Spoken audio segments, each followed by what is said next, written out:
어느 작은 시골 마을에 겹눈산이라고 불리는 산이 있었다.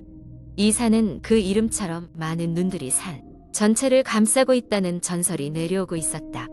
산은 항상 안개가 자욱하고 낮에도 어두운 분위기를 풍겨서 주민들은 겹눈산 근처에는 가지 않으려고 했다. 하지만 도시에서 촬영 연구를 하는 3명의 대학생이 이 전설을 조사하고자 이 마을을 찾았다.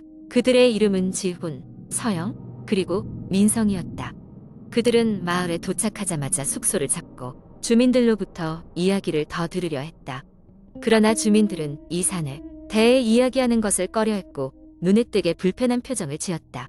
특히 한 노파는 겹눈산에 절대 오르지 말라는 경고를 했다. 그녀는 그 산은 우리를 보고 있어요 라고 말하며 떨리는 손으로 십자가를 긋곤 했다. 그러나 학생들은 이러한 경고를 무시하고 산으로 향했다. 연구 과제와 호기심이 그들을 멈추지 못하게 했다. 그렇게 그들은 무거운 장비를 들고 산으로 올라갔다. 처음에는 평범한 산행처럼 보였다. 나무 사이로 들어오는 빛은 푸르렀고 바람은 부드럽게 불어왔다. 하지만 곧 그들은 짙은 안개 속에 갇혀 방향 감각을 잃고 말았다. 길을 헤매던 중 지훈이 문득 누군가 그들을 지켜보고 있는 것 같은 느낌을 받았다. 그는 계속해서 뒤를 돌아보았지만 아무것도 볼 수 없었다. 이윽고 서영이 소리를 질렀다. 그녀는 나무에 새겨진 수상한 기호들을 발견했다. 나무에는 누군가의 손톱으로 핥힌 듯한 흔적과 함께 수많은 눈동자 모양이 그려져 있었다. 이상한 분위기에 찜찜했던 그들은 더 깊이 들어가지 않기로 하고 돌아서려 했다. 그러나 갑작스러운 추위와 함께 무언가 날카로운 소름이 그들의 등골을 타고 흘렀다. 민성은 얼어붙은 듯 움직이지 못하고 있었다. 그들이 돌아본 순간 서영은 갑자기 기절하듯 쓰러졌다. 지우는 놀라 그녀를 깨우려 했지만 그녀의 얼굴은 왠지 모르게 고통스러운 표정을 띠고 있었다. 마치 무언가 끔찍한 것을 본 것 같은 얼굴이었다. 민성은 서영을 업고 빨리 산을 내려가자고 했지만 알 수 없는 속삭임 소리가 그들을 둘러싸기 시작했다. 그 소리들은 그들 각자에게 다르게 들렸는데 지우는 그의 이름을 부르는 소리를, 민성은 우는 소리를, 그리고 서영은 깨어났을 때 자신을 질책하는 소리들을 들었다고 했다. 패닉에 빠진 그들은 그 자리를 박차고 산을 내려왔지만 무언가가 그들을 놓아주지 않은 듯했다. 내려가는 길이 계속해서 반복되며 그들은 같은 장소를 몇 번이나 도는 느낌이었다. 그때 지우는 앞에서 어렴풋한 빛을 보았다. 그는 그것을 따라가기 시작했고 얼마 지나지 않아 안개가 걷히고 길이 열렸다. 그렇게 겨우 산을 내려와 마을로 돌아왔을 때 그들은 황급히 노파를 찾았다. 노파는 그들을 보자 안도의 숨을 내쉬며 산이 너희를 놓아줬구나라고 말했다. 그녀는 산의 정령이 가끔씩 산을 침범한 사람들에게 경고를 주기 위해 그들을 지켜보며 장난을 친다고 했다. 그 경험 이후 세 사람은 다시는 겹눈산에 대해 연구하지 않았고 그곳에 대해 이야기하는 것을 피했다. 그리고 그 마을의 사람들은 여전히 그 산을 두려워하며 전설이 계속해서 전해지는 동안 겹눈산에는 아무도 오르지 않았다. 두 번째 이야기. 어느 날 밤 나는 인터넷 서핑을 하다가 우연히 한 게시판에서 매우 인기 있는 공포썰을 발견했다. 제목은 단순히 그날 밤의 방문자였다.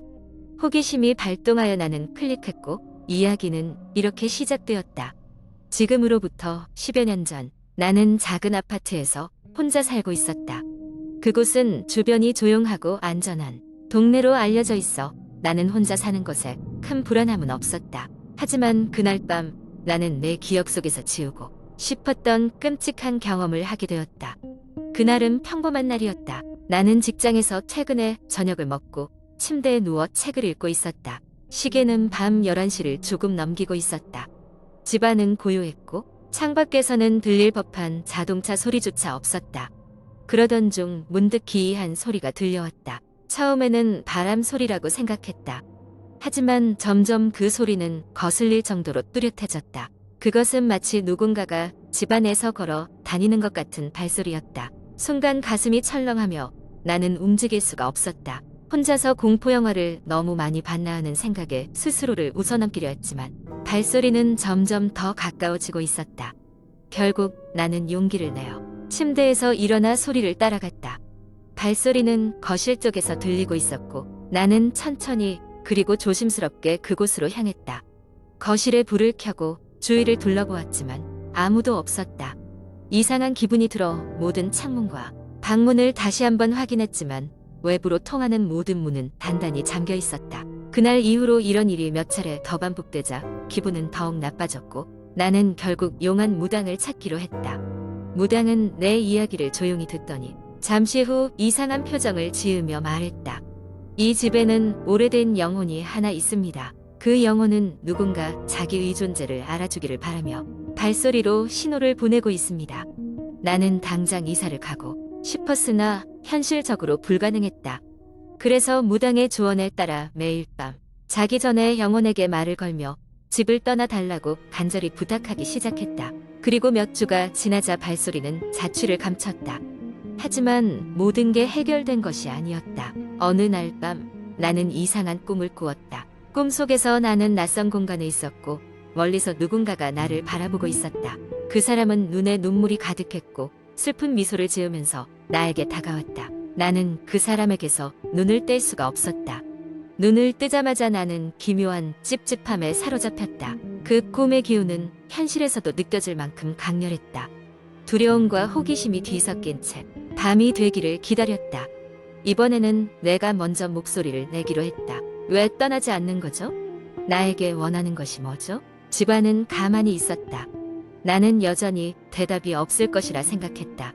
그러나 그 순간 창틀에 놓여있던 작은 종이 쪽지가 눈에 띄었다. 떨리는 손으로 쪽지를 펼치자 삐뚤빼뚤한 글씨로 이렇게 적혀 있었다. 잊지 말아줘. 그 글귀를 본 순간 머릿속이 깜깜해졌다. 이게 뭘 의미하는 것일까? 한참 동안 그 자리에서 멍하니 서 있다가 나는 깨달았다. 그 영혼은 아마도 이 세상에서 잊혀진 존재임에 틀림없었다. 그리고 나는 그의 마지막 희망이었다. 그 이후로 나는 매일 밤 그의 존재를 기억하며 혼자 대화를 나누었다. 무서운 꿈도 발소리도 점차 사라졌고 평온함이 찾아왔다. 몇 년의 시간이 흐른 뒤 나는 그곳을 떠나 다른 도시로 이사했지만 그 경험은 내 삶에 큰 변화를 가져다 주었다. 때때로 나는 그 영혼을 떠올리며 생각하곤 한다. 그는 이제 편안하게 자리를 잡았을까? 아니면 여전히 누군가의 기억, 속을 방황하고 있을까? 알 수는 없지만 나는 매일 밤 그가 들려준 이야기를 기억하며 감사의 말을 전한다. 이 이야기를 읽은 뒤 나는 오랫동안 화면을 내려다보며 생각에 잠겼다.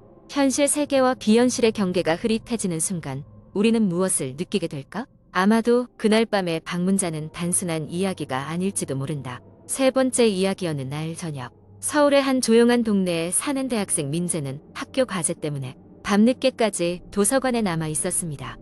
평소 같으면 대중교통을 이용하겠지만 그날따라 버스를 놓쳐버린 민재는 어쩔 수 없이 택시를 타고 집으로 돌아갔습니다. 택시는 조용히 목적지를 향해 달리고 있었고 민재는 창문 너머로 스치는 가로등, 불빛을 멍하니 바라보고 있었습니다.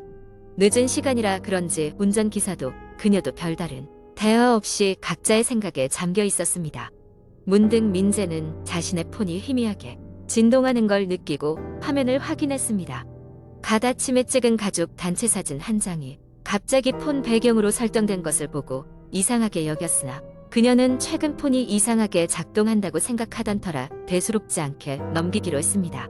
택시는 민재의 집 근처에 도착했고 민재는 기사에게 요금을 지불한 후 내렸습니다. 집에 도착한 민재는 문 앞에서 열쇠를 꺼내려 가방을 뒤적이는데 그 순간 집안에서 이상한 소음이 들려왔습니다. 처음엔 자신이 잘못 들은 것이라 생각했지만 분명히 집안에서 누군가 걷는 소리가 들려왔습니다. 자정이 넘은 시간 집에는 그녀 혼자 있어야 했기에 민재는 이 소리가 낯설게 느껴졌습니다. 두려움에 떨린 그녀는 조심스럽게 방문에 귀를 대고 소리가 나는 방향을 확인했습니다. 부엌 쪽에서 나는 소리 같았습니다. 그녀는 심호흡을 하고 마음을 가다듬은 뒤 천천히 문을 열었습니다. 집안은 어둠에 잠겨 있었고 부엌 쪽에서는 이상한 그림자가 움직이고 있었습니다. 민재는 혹시 도둑이 들었나 싶어 마음이 조마조마했지만 그녀는 용기를 내어 불을 켰습니다. 그 순간 그녀는 가슴이 철렁 내려앉는 경험을 했습니다. 부엌에는 아무도 없었습니다. 그러나 부엌 가운데 식탁에는 누군가의 삐뚤어진 필체로 나를 보라라고 적힌 쪽지가 놓여 있었습니다. 그녀는 무서웠지만 이게 장난일 수도 있다고 자신을 달래며 쪽지를 치우고 문을 잠갔습니다. 며칠이 지나고 민재는 그날 일을 거의 잊어가고 있었습니다. 그런데 이상하게도 그녀에게서 종종 무언가가 엿보는 듯한 기분이 들곤 했습니다. 침대에 누우면 달콤한 잠이 오기까지 누군가 방 안에 있다는 착각이 들어 자주 뒤척였습니다. 어느 비 오는 밤, 민재는 갑자기 깨어났습니다. 지독한 악몽에서 깬 참이었습니다. 땀에 전몸을 추스리며 주변을 둘러보았으나 방은 여느 때와 다름없었습니다. 그러나 이상한 것은 방 문턱 아래로 이어진 흉측한 핏자국이었습니다. 민재는 핏자국을 따라 조심스럽게 거실로 나갔습니다. 그곳에는 지난번 식탁에 있던 것과 같은 내용의 쪽지가 있었으며 이번에는 보고 있잖아라고 적혀 있었습니다. 깜짝 놀란 민재는 즉시 경찰에 신고했고 그들은 몇 분 뒤에 도착했습니다. 경찰은 집안을 샅샅이 뒤졌지만 침입한 흔적이나 이렇다 할 단서는 찾을 수 없었습니다.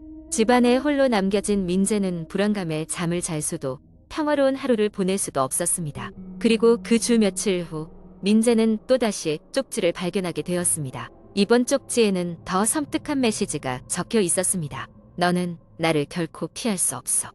극심한 공포와 스트레스 속에서 결국 민재는 친구의 집으로 거처를 옮기기로 했고 우울한 마음을 달래기 위해 그동안 미뤄왔던 산행을 함께 다녀오기로 했습니다. 그곳에서 그녀는 멋진 자연경관과 친구들과의 시간 덕에 한동안 웃음을 되찾았습니다. 그러나 산행에서 돌아온 후 놀랍게도 그녀의 친구 집 문 앞에 또 다른 쪽지가 떨어져 있었습니다. 이번엔 가까이 왔어라고 적혀 있었습니다. 그의 친구는 즉시 그녀를 위로하며 두려움을 이겨내자고 설득했습니다.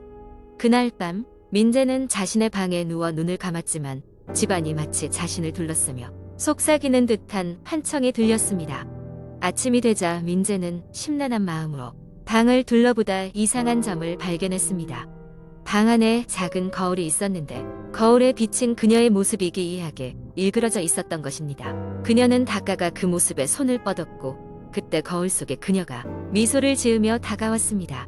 거울 밖에 민재는 경악하며 뒤로 물러났고 그 순간 거울이 바닥에 떨어져 산산조각 나버렸습니다. 바닥에 흩어진 파판 속에서도 분명히 미소 짓는 얼굴이 남아 있었습니다. 며칠 후 민재가 거울을 교체하기 위해 방을 정리하던 중 눈에 띄지 않던 방 안 구석에서 그림자가 스르르 움직이고 있었습니다. 민재는 그림자가 그토록 익숙한 미소를 띠고 그녀를 보고 있다는 사실을 깨달았습니다. 그 순간 그녀는 알 수 없는 힘에 이끌려 저주처럼 이야기에 갇혀버렸다고 생각했습니다. 그로부터 몇 년 뒤 민재가 이사를 갔던 집은 여전히 비어 있었고 때때로 그곳을 지나치는 사람들은 창문을 통해 이상한 그림자가 보였다고 전합니다. 그로 인해 그곳은 민재의 집으로 불리며 이상한 일들이 계속 전해져 내려오고 있습니다.